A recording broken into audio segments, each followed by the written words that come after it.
the virtual SAJE conference.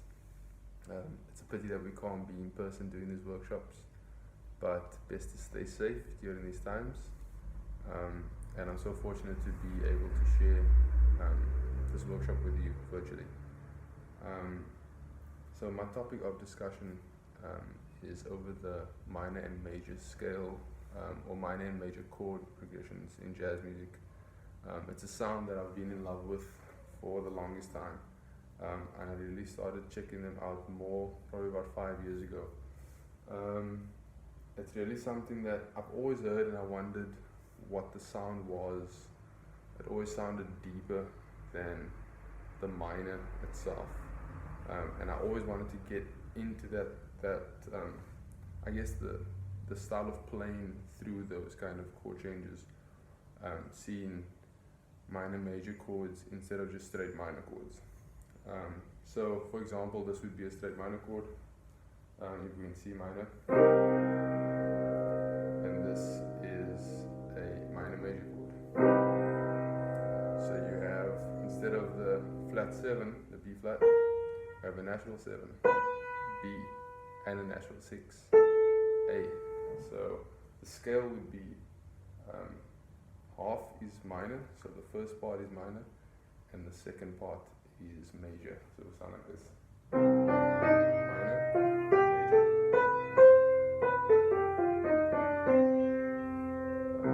And that sound for me is so much more in depth or in tune with digging deeper within the sound, for me at least.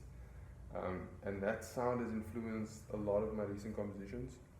I've been playing quite a lot of piano and trumpet trio, a lot here in Cape Town, and that sound, I'm so addicted to that sound at the moment, and still diving in, trying to dissect it and find new ways to play it and different chords, that I've actually not forced myself, but I've kind of made it a task to compose within that style, so I can just, broaden that sound for myself. So the minor major, if we start in C, you basically think upper fifth major triad. So in C, C, D, E, F, G. So it would be G triad. Basically it would be the major to that minor. So for example, if we play the 2-5, now here's where these kind of chords really mean so much more.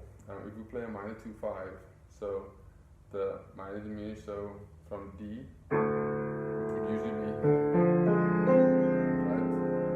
But we actually use F minor major, the chord, over D. It will sound like this. It just has more, there's more body there, for me at least. And then, so when you're thinking 2 minor, as part of the 2-5-1, 2 minor, you think upper minor third, minor major 7 chord. So if D is the 2 minor, think upper minor third from there. It's F,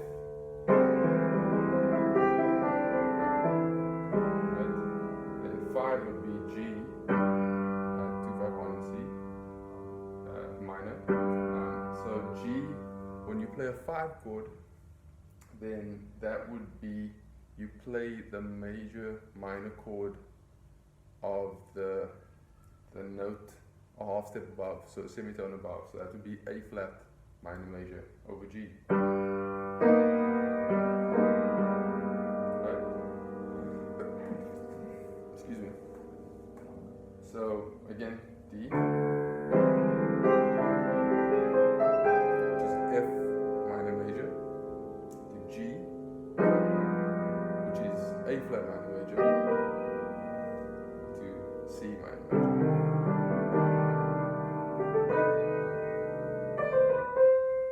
Right?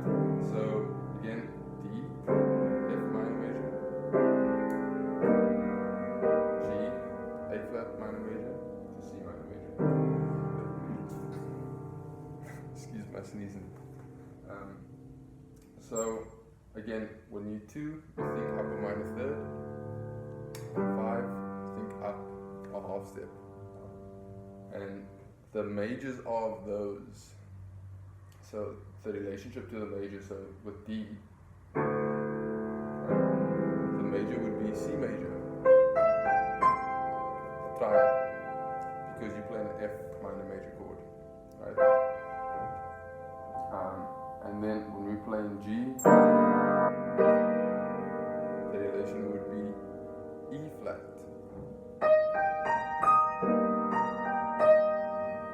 to G, or the C minor. And so this sound has been so important in my development, I guess, as a composer and playing, and it's made my trumpet playing, for me at least, it's taken my trumpet playing to another level harmonically, by playing deeper into those style chords. So I'll play over a C minor blues, or I mean, this is a normal C minor sound, and I mean that's cool, but I prefer this sound.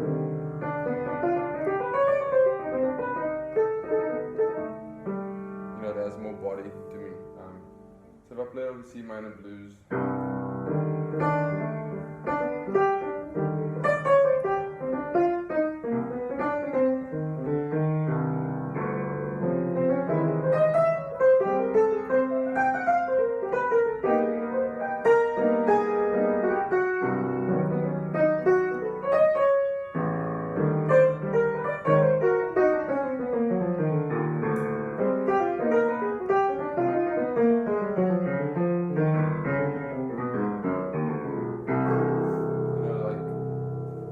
just playing now, just within that sound. So within that, once I'm like working on a certain type of approach, like with the minor major, I'm also trying to think of ways to improve my playing. So if I'm working on consistency and flow, whether I'm playing piano or trumpet, I work on that same thing. So if I'm working on, say I'm taking these through all keys, so if I'm playing C,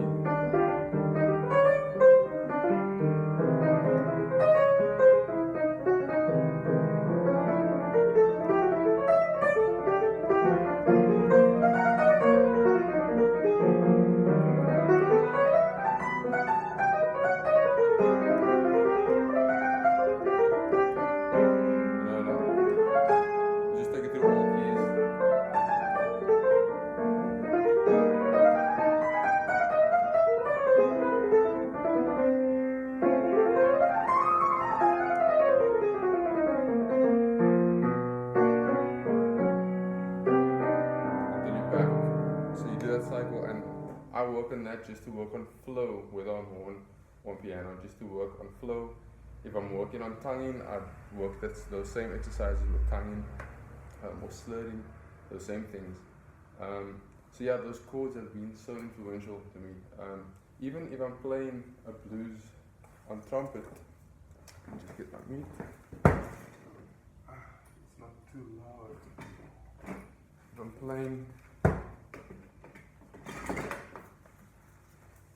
playing the blues, a minor blues and trumpet, it would have that same sound with that natural 6 and 7.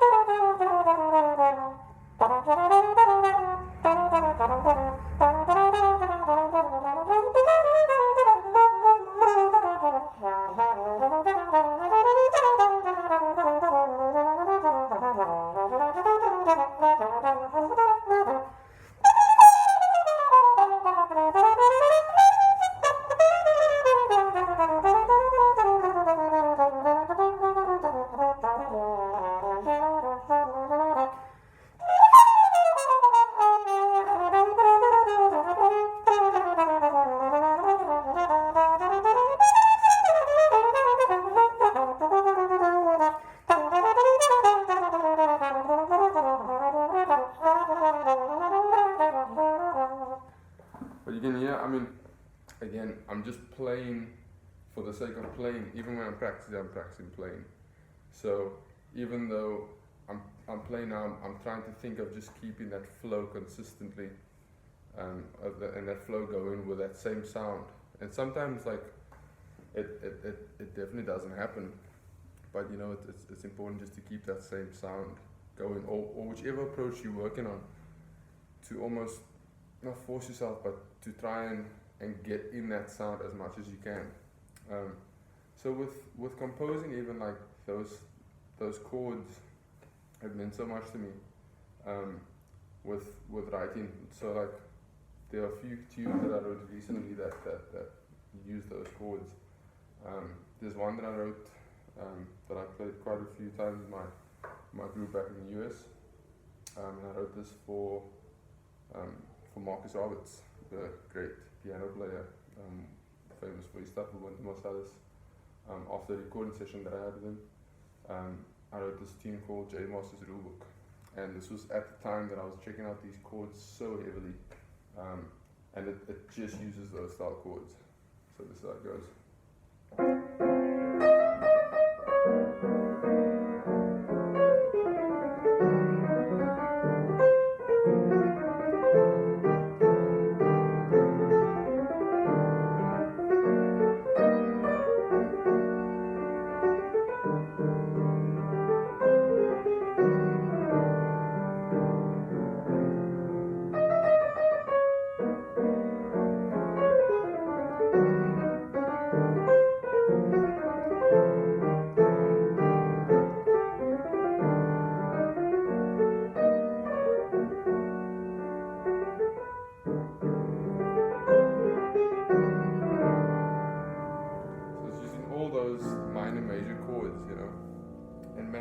Me so much within understanding the style of harmony within minor sounds, you know.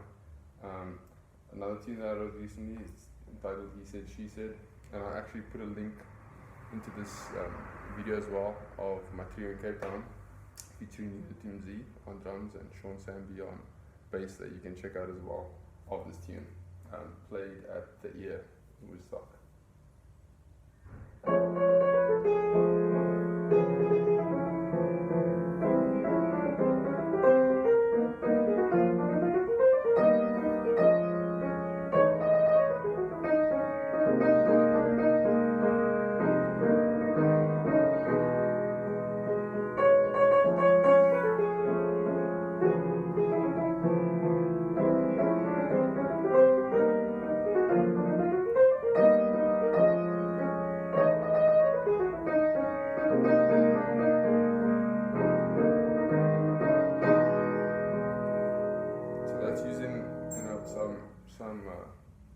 Some major sharp 11 chords as well as a variation, but those major minor chords are like the most important to me, just to kind of wrap my head around that sound.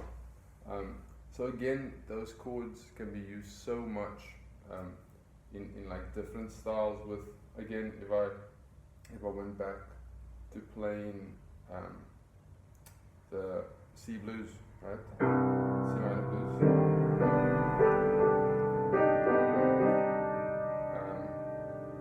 If I play that C as a C7, I'd just play C sharp, major minor.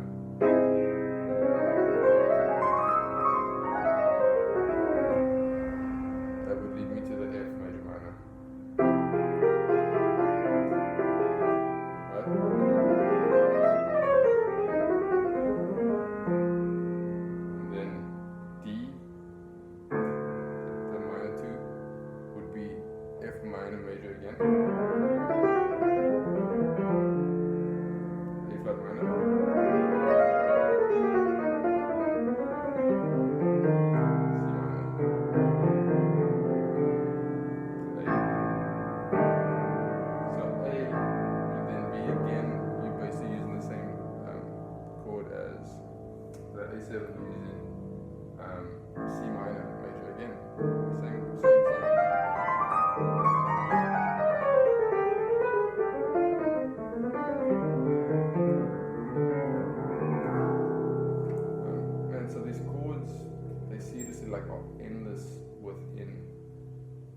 Sound that you can explore, you know. Again, like in anything, you know, one chord can be so many different chords depending on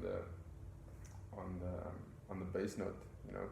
But man, these chords have like helped me a ton within playing over standards and playing. So again, like if I'm working on I'm trying to find that sound and I'm just playing, but I also want to work on some technical things. So if I'm working on tonguing, for example, or this kind of push and pull style of playing, where you flutter tongue on the trumpet, and you're almost holding back, so you can kind of, I don't know, it's like squeezing out the last of the note, you know.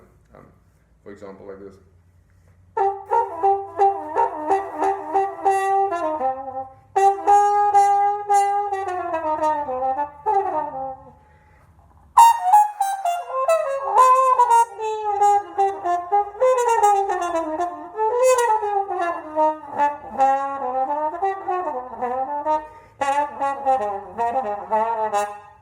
You know, like I'd work on that if I'm working on that style, or I'd work on tonguing, but it would all be while I'm still working on that that approach of the minor major in this case. So if I'm working on tonguing, I'd do things like, and again, I'm just playing. I'm not trying to practice to practice. You know, I don't really believe in practicing just because you want to get better at something. Like, you need to practice playing, because what we do is play music, you know. So sometimes we practice so much that when we end up performing, we also sound like we're practicing, you know. We still sound like we are in the shed, but not in a musical way, because we almost void of what's happening on stage, and we're not together with the rest of the band, because we're so taken by what we practice, and we need to execute what we practice. So my philosophy is to practice playing. Whenever I put the horn to my face, every day when I warm up, I'm using things that I would use on stage to warm up. So I'm warming up with standards, using them as user exercises, not wasting any time, you know. So try doing that at least. I mean, I'm not saying that you should do it, but it's helped me so much to think of music like that, you know. For when I'm practicing, I should be playing as well, you know, and not just practicing because I was taught to practice before I start playing. And that way, whenever I'm on stage, which at this point has been at least 5 months ago, whenever I'm on stage, I still feel like it's an extension of what I was in the practice room.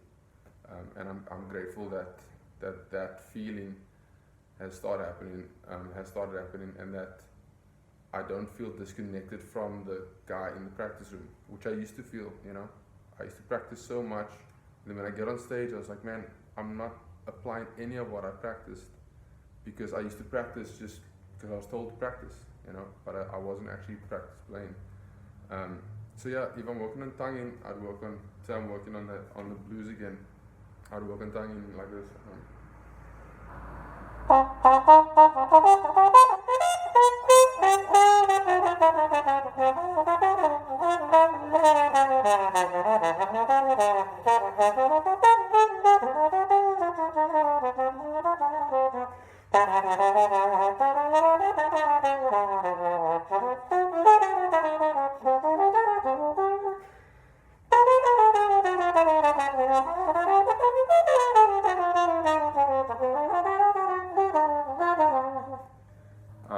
And again, even if it sounds bad or anything, as long as I'm executing what I plan to do in the practice room, you know. So if it's working on tonguing, whether I repeat phrases or whether I crack a note, anything, I don't stop. I just keep going with trying to get better at that, you know, at the flow, or with that push and pull thing that I was talking before.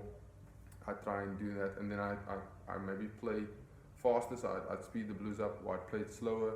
And I find by doing that, I end up playing different ideas, you know. Sometimes, like, I used to be so into speed or wanting to play fast that when I played slow, I just felt like what I was saying wasn't the same. You know, I was like a different player. You know, and by taking the same tune that you're working on and speeding it up or slowing it down, you actually find that you get to see all the different aspects of what kind of player you are, you know, and try to merge those. So if I'm playing slower, maybe I'll work on some new techniques while I'm playing, like that push and pull kind of thing.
So again, practicing the flow without crack notes or anything, I'm trying to still apply that same thing. And as I was talking about the major and minor thing, that's been my constant within practicing. So I'm still trying to practice that sound and get it even deeper within my vocab within jazz. So yeah, I hope you've enjoyed this this video of the minor and major relations, and I hope that it sheds some light on the topic. Thanks so much.